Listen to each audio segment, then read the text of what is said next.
சார்பாக இங்கே அரசு மேல்நிலைப்பள்ளி துறைப்பாக்கத்தில் இருக்கோம். எங்களுக்கு சஸ்டைனபிலிட்டி ரொம்ப முக்கியமான ஒரு விஷயம்.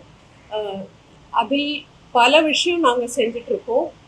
முக்கியமாக தண்ணீர் சம்பந்தமான விஷயங்கள். இங்கே இன்னைக்கு குழந்தைகள் மாணவர்களிடம் பிளாஸ்டிக்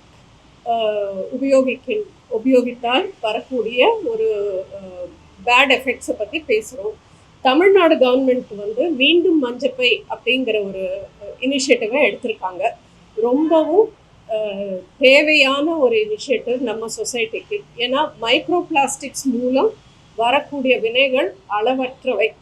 ஸோ நாங்கள் இந்த மீண்டும் மஞ்சப்பைங்கிற ஒரு இனிஷியேட்டிவில் சேர்ந்து ப்ரூன்ஃபோர்ஸ் நிறுவனம் இந்த பள்ளியையும் நாளைக்கு பெருங்குடி அரசு மேல்நிலை பள்ளியையும் குழந்தைகளிடம் பேசி அவங்களிடம் பிளாஸ்டிக் உபயோகிப்பதால் வரக்கூடிய வினைகளை எடுத்து சொல்லி இந்த பைகளை டிஸ்ட்ரிபியூட் செய்கிறோம்.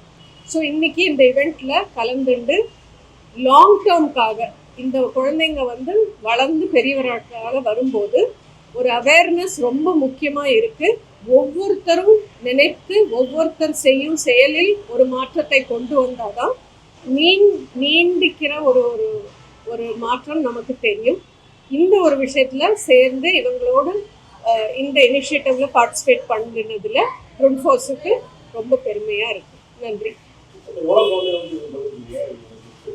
நாங்கள் மொத்தமாக இந்த 2 ஸ்கூலில் 3000 குழந்தைங்களுக்கு இதை டிஸ்ட்ரிபியூட் செய்கிறோம். ஸோ எங்கள் வாலண்டியர் டீம் இருக்காங்க. அவங்க இந்த குழந்தைங்கள் இப்போ நீங்கள் பார்த்துருப்பீங்க, 9ஆம் வகுப்பில் படிக்கிற குழந்தைங்களிடம் உரையாடி என்னெல்லாம் டெய்லி ஒரு ஒரு எவ்ரிடே லைஃப்பில் எவ்வளவு நம்ம அறியாமலே பிளாஸ்டிக்கை உபயோகிக்கிறோம், அது எவ்வளவு நம்ம யோசித்து அதை நீக்க முடியும் அப்படிங்கிற ஒரு இன்ட்ராக்ஷன் நாங்கள் பண்ணினோம். அதனால குழந்தைங்க அவங்களும் மாறுவாங்க. அவங்க வீட்டுகளில் போய் சின்ன சின்ன விஷயங்களில் நம்ம பிளாஸ்டிக்கை எப்படி தவிர்க்கலாங்கிறதுக்கான ஒரு எடுத்துக்காட்டாக இருந்தது. உஷா சுப்ரமணியன், கண்ட்ரி பிரசிடென்ட் ப்ரூன்ஃபோர்ஸ். என்னுடைய டீம் கிருத்திகா, ரமேஷ் கண்ணன் மற்றும் பல வாலண்டியர்ஸ் நாங்கள் இன்னைக்கு ப்ரூன்ஃபோர்ஸ்லேருந்து வந்திருக்கோம்.